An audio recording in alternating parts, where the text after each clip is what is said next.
inspired again by Struble and Liesel, we provided them with visual experience where we put them into a chamber where over the top of the chamber there was a panel of LEDs that were moving at a constant rate. And again, in a very simple experiment, we found that by imaging single neurons, and I'm showing you two examples here and here, by imaging single neurons over time, we found that when animals are placed, so what we do is we collect an image of the neuron in the intact animal. We take him off the stage of the scope. He swims around, and in the first 4-hour period, he's just sitting there in the dark. And then we collect another image. And you may see that the structure of the dendritic arbor doesn't really change a lot over this 4-hour period in the dark. But when the animal is now brought out of anesthesia and put into a chamber with that simulated motion stimulus, the dendritic arbor elaborates quite a bit. And so we did a number of experiments to identify many of the molecular and cellular processes that are involved in this visual stimulation-induced structural plasticity. Among others, we know that visual stimulation increases central synaptogenesis and increases the strength of the synaptic contacts by trafficking of AMPA receptors into those sites. So what we find, again, just to summarize these early studies, that immature neurons have very sparsely arborized dendritic arbors, and two things happen over the course of the development. The arbor gets more complex, and AMPA receptors are added to these synapses. And we were interested in dissecting whether or not AMPA receptors were whether the arbor just grew and added and strengthened synapses, or if glutamatergic synaptic activity was actually important in the elaboration of the dendritic arbor. To address this question, we interfered with AMPA receptor trafficking into synapses and found that these neurons had a very different dendritic arbors, that they didn't develop mature synaptic contact, and in fact they didn't respond to this simulated motion stimulus with an increase in dendritic arbor elaboration. So for instance, in the green bars, you see an increase in total dendritic branch length with visual stimulation compared to the dark, but in animals that had been, where the AMPA receptor trafficking had been blocked, these animals now, or these neurons, didn't show an enhancement in dendritic arbor growth in response to the visual stimulation. So in those experiments, we just went in blind and labeled and imaged cells independent of what kind of neuron they were. And so Haiyan He was interested in testing whether or not excitatory and inhibitory neurons respond differently to visual experience. And the way that she did this was first by collecting time-lapse images of the neurons in the animal and determine whether or not they were excitatory or inhibitory neurons by using post-hoc immunocytochemistry for GABA.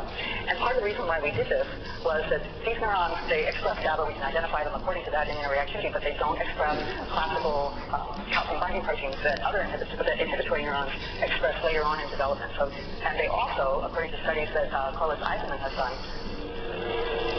they don't have electrophysiological properties that would distinguish them from excitatory neurons. So when Haiyan lined up all the inhibitory neurons and all the excitatory neurons that she had imaged, we couldn't identify any morphological difference between these two classes of cells. So by biomarkers, by biochemical markers, by morphology, by electrophysiological properties, these neurons, the excitatory and inhibitory neurons, appear completely uniform at this relatively early stage of development.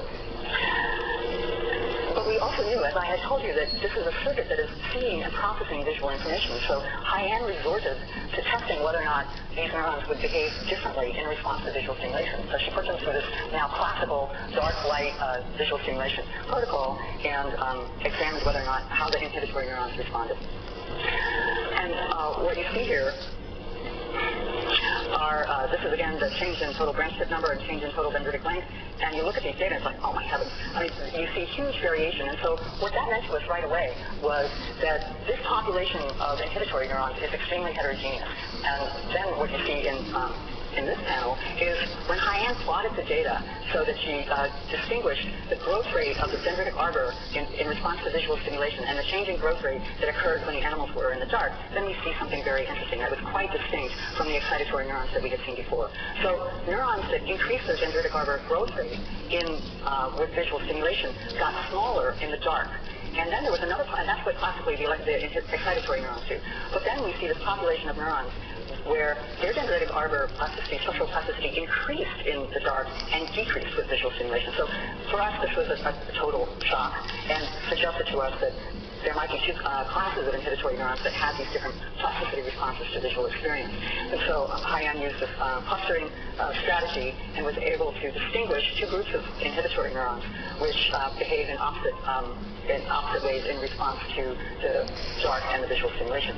So So this is the clustering, and again, this is that same plot that I just showed you, but now according to the clustering, these are separated into two different groups, and now what we see is they behave very nicely as two completely different groups with relatively little heterogeneity, where one group gets smaller in the dark and grows a lot with the visual experience, and the other enhances its structural plasticity in the dark and gets smaller with the visual stimulation. These two cell types are completely overlapping, so they're not segregated in any way within the optic septum. So the reason why the dendritic arbor is basically a proxy for looking at synaptic inputs, because each little branch within the dendrite is basically like a spine in hippocampal neurons, where it's the site of the synaptic input. So when there's an increase in dendritic arbor branches, that's a proxy for an increase in synaptic contacts, and when there's fewer branches, it's a proxy for a decrease in synaptic contacts. So now Haiyan wanted to look at what about the output of the cell, and so we know that we can use calcium imaging because the magnitude of the calcium response correlates with the number of action potentials that the cell fires. So here what we see is, again, using the same dark light protocol, we find that neurons show differences in their calcium responses, and they fall into two groups. So again, the protocol here is provide a visual stimulus to the animal and collect the calcium responses in response to that visual stimulus, put the animal into the dark, and then collect another calcium response and test whether or not it's altered as a result of the animal being in the dark, and then provide the animal with visual experience and collect another response. And what we find is, again, here, the neurons fall into two different groups, some of which potentiate their response to the visual stimulus as a result of the short-term visual experience that we show, and others depress their responses to the visual experience. And again, here it breaks down those two different groups. And so what these experiments indicate for us that there are two groups of inhibitory neurons, and they change both their input and their output in opposite ways in response to the short-term visual experience. Now, we were interested in what would happen to the balance of inhibition and excitation. What difference does this make for the circuit, basically, if you have these two classes of inhibitory neurons that might counterbalance one another? And so what we did was test what the effect of this short-term visual experience was on the E-to-I balance when we record from optic tectal neurons in the intact animal. And what we found was that animals that had been treated with the short-term visual experience for 4 hours, they had potentiated excitatory and inhibitory responses, as you see here in these examples, and here for the population of neurons from which we recorded. But importantly, the ratio of excitatory to inhibitory input was not different as a result of this short-term visual experience. So basically, the E-to-I balance in the optic septum was preserved, and the plasticity kept this E-to-I balance. Okay, so how could that work? So basically what we were trying to do a bunch of little six-figure cartoons of what kind of circuit might allow for two different classes, two opposite functional classes of inhibitory neurons and a single class of excitatory neurons that would allow for a balance of inhibition to excitation. And just to jump to our conclusion, what we propose is that excitatory input to the postsynaptic cell is balanced by a feed-forward disinhibitory connectivity map or connection between the group 2 inhibitory neurons synapsing onto the group 1 inhibitory neuron. So basically, this little cartoon would accommodate these two classes of inhibitory neurons, and that they would work together in order to maintain the excitatory to inhibitory balance within the optic septum in response to visual experience. And so what this indicates to us is that we've identified at this early stage of development, prior to the time when there are morphological or biochemical clues to distinguish these two types of inhibitory neurons, they cluster according to their responses, their plasticity responses to visual input. And we think that these two classes of inhibitory neurons operate to maintain stability in the circuit at a time when there's a lot of dynamic rearrangement of neurons. We think that these two groups of inhibitory neurons are clear and functionally apparent prior to the expression of classical electrophysiological or biochemical markers that distinguish different classes of inhibitory neurons. If we look in these animals about a month later in development, all of these classical markers are present, and these neurons still serve the same purpose. So we think we have a window into this earlier stage of development than many people get to look at. And then the other interesting idea that we think is that these neurons acquire their different identities according to their position in the connectivity map within the nascent circuit. So again, I'd just like to thank the people in the lab. So this is Masaki, and this is Haiyan.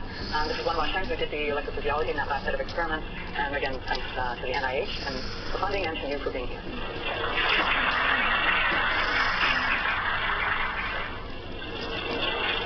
Are there other questions?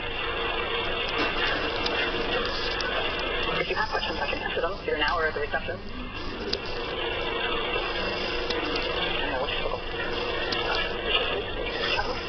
All right. Dr. Lee says, let's move to the reception. Well, thanks, Dr. Holly Klein for the West Coast lecture. So there's a reception in the library, and you can talk to Dr. Klein.